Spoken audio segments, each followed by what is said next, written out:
सरमथुरा में गोल्डन आई पब्लिक उच्च माध्यमिक विद्यालय में चल रही श्रीमद् भागवत कथा के चौथे दिन कथा व्यास अभिषेक जी महाराज ने प्रहलाद चरित्र, नरसिंह अवतार और अजामिल की मोक्ष की कथा सुनाई। अजामिल के पापी जीवन के अंत में नारायण नाम के उच्चारण से यमदूतों के जाने और विष्णुदूतों के आने की कथा का वर्णन किया, जो भगवान के नाम की महिमा को दर्शाता है। पापी अजामिल ने अपने सबसे छोटे बेटे का नाम नारायण रखा था।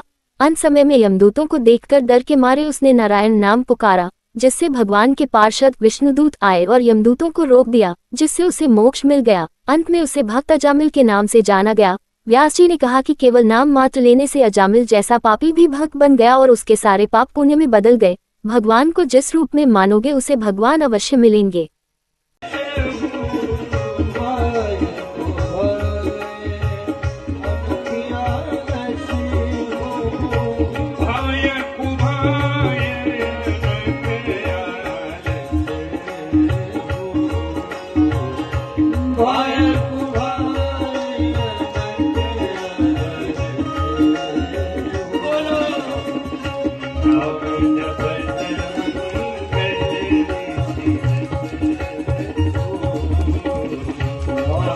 जब